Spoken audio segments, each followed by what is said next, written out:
Welcome, thanks for joining us. Today I'm continuing our series on Jesus in his own words. Last year my son at primary school was learning about Henry VIII, and he came home telling me some of the facts that he had learnt.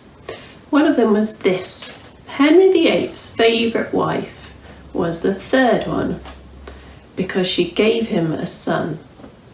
So I thought I'd test him a bit more, and I said, and what was her son's name?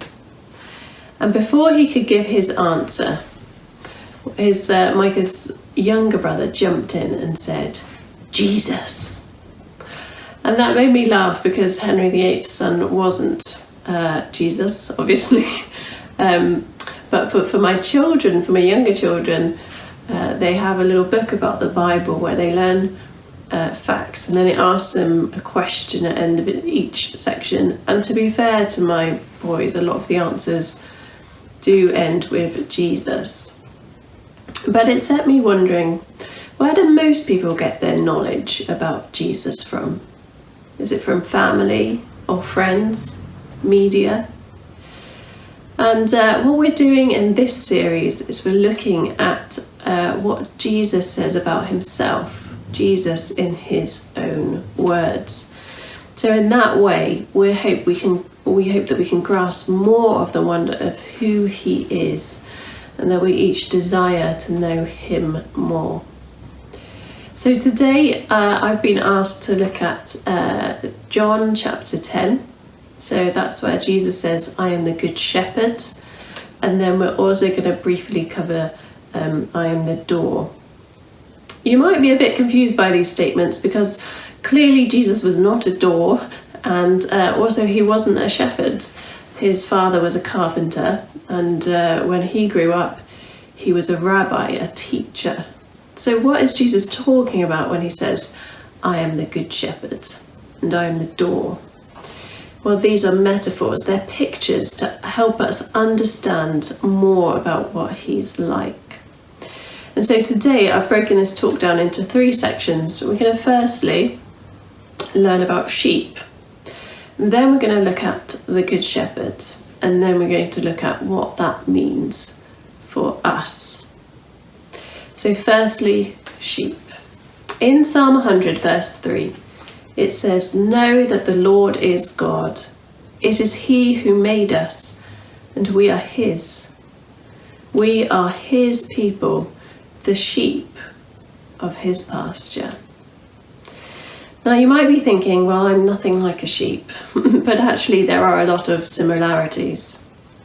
Despite the common belief that sheep are stupid, they're actually not. They're very good at learning.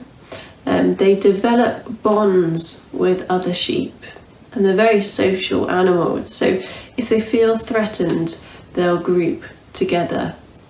So that's very similar to humans. We're created to be in community. We make bonds with one another, and we learn things. So that's some of the good things. However, sheep are also prone to being in danger, and there are 3 main sources of danger. First of all, others. Because sheep are social, they will often follow each other, and sometimes they can follow each other into danger. For example, there's a local farmer in Ogmore by Sea, and his sheep followed one another off the side of a cliff right into danger. The other source of risk for sheep is the world. So it's not just other sheep they need to be careful of, but sheep can be at risk of being attacked by predators and also at risk of disease. And finally, they are a risk from themselves. Because although they're not stupid, sheep can make foolish decisions. For example, in warm weather, if they haven't yet been sheared, their coats are very thick. And if it's warm, they'll get sweaty, and then that makes them itch. And so sometimes to try and itch their backs, they will lie on the backs, and that is a terrible decision to make for certain breeds of sheep. because many of the sheep that we have locally are this kind of breed, and their legs are too short. So that means they go to itch their back, they lie on their backs, and then they are stuck with their legs in the air and they cannot get up. They would be permanently there unless a shepherd comes along and pushes them upright and helps them get their balance to stay upright. So sheep are at risk from following others, from dangers of the world, and from making bad decisions. And they need a shepherd to help them with all these things. Why am I spending so long talking about sheep? It's because we need to get it. We are vulnerable just as sheep are. How many times have you heard people say, oh, they got into the wrong crowd? Because people follow other people. We've heard of followers on Facebook or Twitter or X, whatever social media, but also in life.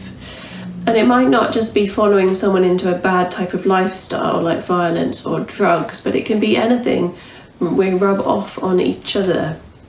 It could be gossip or judging or comparing, working too much or consuming too much.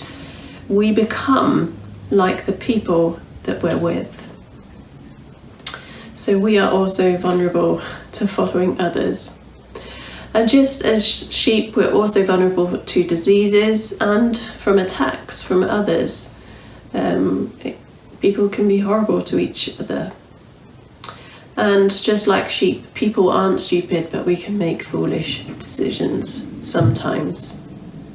We can end up wandering into difficulties or feeling like those sheep trapped on their backs.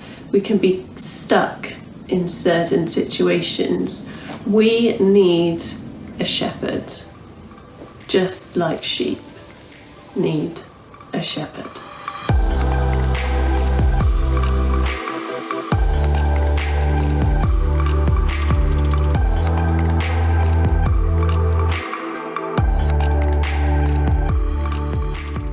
So we've talked about how the Bible says we are like sheep. We've talked about the dangers that sheep can get into and how they need a shepherd. And just like sheep, we need a shepherd. So let me tell you about Jesus, the Good Shepherd. One of the first things you might notice about this statement is that Jesus doesn't say, I am like a shepherd or I am a shepherd. He says, I am the Good Shepherd. We can take from this that not all shepherds are good. In the Old Testament, there are several references to shepherds. So leaders were sometimes referred to as shepherds of the people. And there's quite a few verses that warn them because they weren't always good shepherds. Listen to this one from Jeremiah 23 verse 1. Woe to the shepherds who are destroying and scattering the sheep of my pasture, declares the Lord. So a bad shepherd is disastrous for the flock.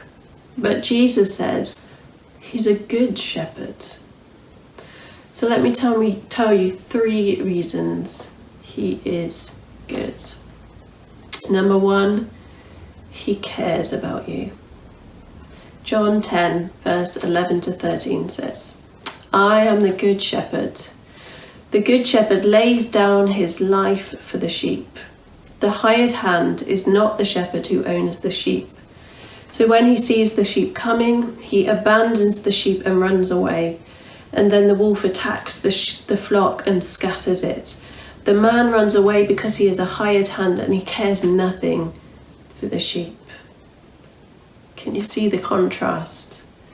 There are some shepherds who are just doing it for the money or because they have some other selfish reason they've got to do it. They don't really care about the sheep. But Jesus cares. He cares about the sheep because they're his. He cares about the sheep because he's invested in them. And he cares for the flock so much that he's willing to sacrifice himself for them. He would stand in front of wolves or lions to protect his flock. And that is exactly what Jesus did for us. He laid down his life. He allowed himself to be killed because he loves us. And while we were still sinners, Christ died for us. Jesus is a good shepherd because he cares for us. Number 2, Jesus is a good shepherd because he knows you. Matthew 9 verse 36 says about Jesus, when he saw the crowds, he had compassion on them because they were harassed and helpless, like sheep without a shepherd. How did Jesus know they were harassed and helpless? Did they come up to themselves, introduce themselves? Hi, I'm Mr. Jones, I'm feeling stressed. No, they wouldn't have done that. But because Jesus is God, he sees, he hears, and he knows. If we look at a crowd, that's all we'll see, a crowd of people. But Jesus saw individuals in the crowd. He knew them inside out. Every hidden thought is shown to him, and he has compassion on them. In John 10 verse 14, Jesus says, I am the good shepherd and I know my sheep. Now I might say I know King Charles because I've heard of him. I read about him, I've seen him on TV. But I don't actually know him well. The Greek word used for know in this verse isn't just referring to the facts, referring that someone knows facts about someone. It refers to a knowledge through personal experience. It's more than superficial knowledge. So the knowledge that Jesus has for his sheep, it's an intimate knowledge. Jesus knows everything about you. Psalm 139 verse 4 says, before a word is on my tongue, you know it completely, O Lord. Why is it good that Jesus knows you completely better than you know yourself? It's good because there's no finding out any secrets that will make him change his mind about you. There's nothing you can do or have done that will change the fact that he loves you and cares for you. He knows everything about you, and he still chooses to love you. The fact that he knows everything about you means that he also knows what's best for you. Jesus is a good shepherd because he cares for you. He's a good shepherd because he knows you. And lastly, Jesus is a good shepherd because he brings fullness of life. John 10:10 says, the thief comes to steal and kill and destroy. I have come that they may have life and have it to the full. When we mess up, when we sin, the result of sin is death. But the gift of God through Jesus is eternal life. That means if you trust in Jesus, when you die, you go to heaven, and how incredible it will be there, face to face with the one who knows you and cares for you.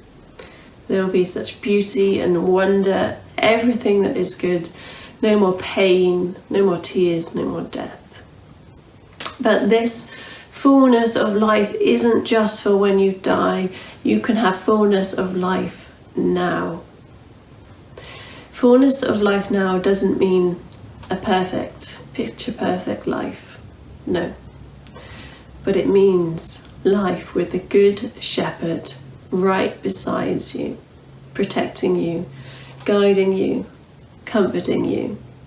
It means intimacy with God no matter what is happening around you. It means if you've lost your way, he'll search for you and rescue you. It says that in Ezekiel. It means when you're hurt, he'll bind up your wounds and carry you. It says that in Zechariah. It means when you're stressing as a parent, he will gently lead you who have young. So it's that in Isaiah 40. It means when you're worn out, he'll make you lie down in safety. It means when you don't know what decision to make, he'll guide you in right paths. It means when you're walking through a hard situation, you don't have to be afraid because he's with you and he comforts you. And it means when life is a bit crazy, he'll lead you by quiet waters and restore your soul. Jesus is the Good Shepherd.